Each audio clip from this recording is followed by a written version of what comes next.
Good morning, guys. Ryan from Husky Moving here, Arlington, Massachusetts. We are a full-service moving company. We do commercial, residential moves. We do handyman work. We do artwork mounting, TV mounting, light plumbing, a bunch of random stuff.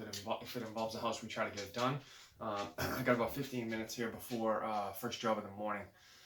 What am I doing? I'm going to Roslindale to assemble a computer desk and hang some, I think, number signage for the front of the house. I think they want to switch out the number signs on the front of the house.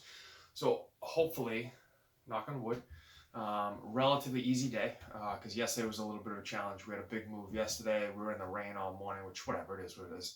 Definitely makes things not quite as fun though, for sure. What I want to talk to you guys about real briefly before I head out for this job was trying to rethink your idea about estimates. So in a number of service businesses, estimates are a giant part of the business. In the moving business in particular, huge part of the business. Pretty much everyone, the first thing they say when they call in, literally, it's always the same thing. I need a mover. How much is it going to cost? Can you send me an estimate? Now, it's hard to explain unless you're actually in the position of the person booking the jobs, but the volume of calls, emails, texts that come in when you become an even remotely established moving company is, especially in the summertime, it's ridiculous. I'm a very small company, and yesterday came home to, keep in mind, I'm a really small company, like really small, very small. I'm the newest of all the companies in my town. There's like 12 really good established, not 12, I'm exaggerating. There's probably like 6 or 7 moving companies in my town that have been established for like well over 10 years. I'm by far the newest, I'm by far the smallest, and I got like, I think it was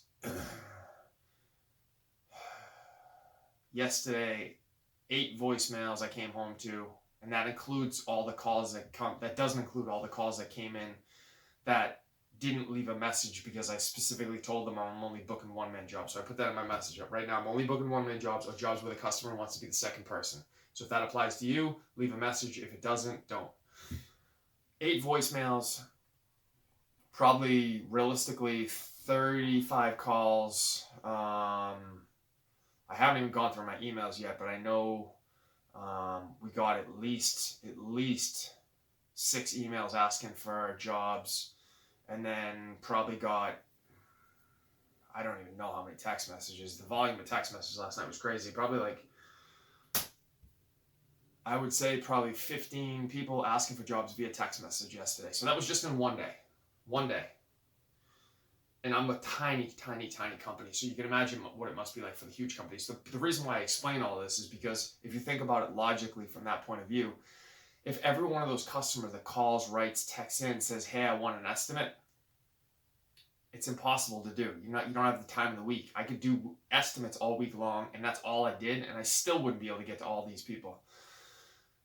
And so because of that, I'm trying to make a shift in how I think about estimates. I used to think that estimates were a necessary evil of the business. I think I need to rethink that and get away from it. So what I've been trying to do is kind of dictate my own path here, meaning for years and years, I thought that estimates had to be done, blah, blah, blah. It was an important part of the business. And now I'm kind of rethinking, wait, do I need to do this or do I not need to do this? If we're developing a good reputation, if we're doing what we say we're going to do, if every customer seems to be happy, if we're getting great reviews, if everyone's paying on time, if we're getting more calls than we know what to do with, then why am I allowing everyone else to dictate the rules of what I'm doing? Shouldn't I be dictating the rules since we seem to be in demand? Now, keep in mind, like I said, I'm a small company. I'm not talking about a huge company and what they have to do. I'm talking about me personally, a small company. You can choose to do whatever you want to do. That goes without saying. But given the fact that we have more calls than we know what to do with, literally, more work than I could possibly do right now, literally, why am I allowing something I don't want to be a part of anyway to dictate things I'm doing, right? So it's a valid question. It's something to really think through. So now my next thing is, if I think estimates, for the most part, are kind of stupid because really what people want is they don't even necessarily want a number per se. They want to be put at ease is really what they're looking for. That's what an estimate is all about. A customer wants to have some sense of security and be put at ease. Now that's fantastic, and I appreciate that, and I certainly ask for estimates on certain types of jobs myself.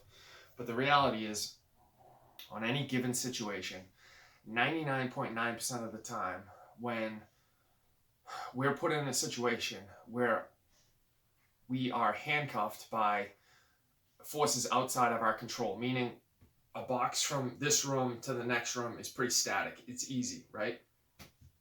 But there's a million things that are not static, most of which are usually under the customer or the environment's control. Traffic, weather, you don't put the dog away, you don't put the cat away, you have children running around, you have your grandparents there who are kind of getting in the way. Now, I love grandparents, but if they get in the way, it's going to, slow things down. It is what it is. You didn't provide parking like you said you were going to. You didn't move the cars like you said you were going to. You said you were going to get us a dedicated spot. You didn't do it.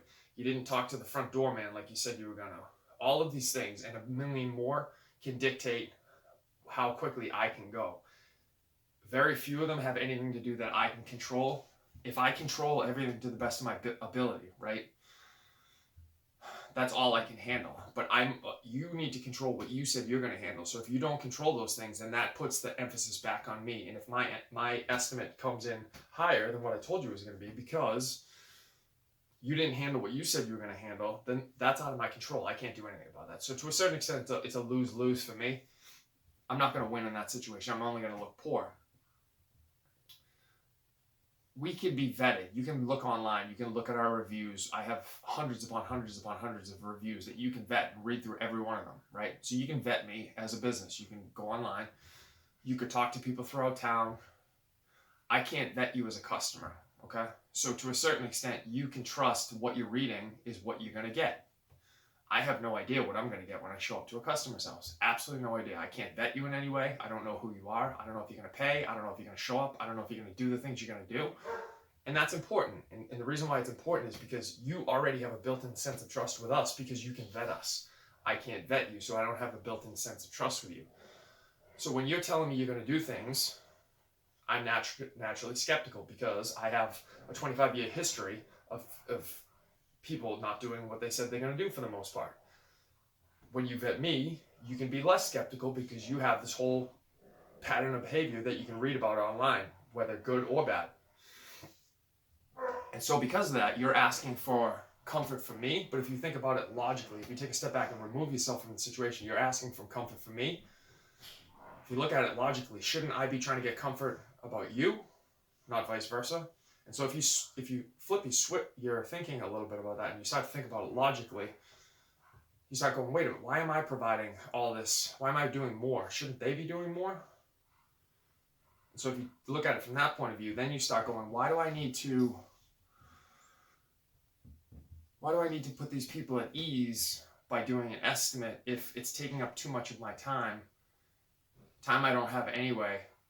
And realistically, they're the ones 99.9% of the time, they're going to cause that estimate to fluctuate. Not you, not your work ethic or lack thereof. It's going to be something that the customer more often than not did or didn't do that they said they were going to do.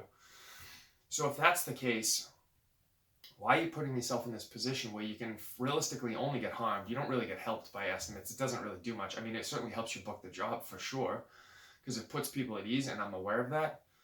But usually when you put a number on something, if even something small goes wrong and that estimate goes off, the customer is not going to be happy about it because they have that number in their head and that's what they want to hit.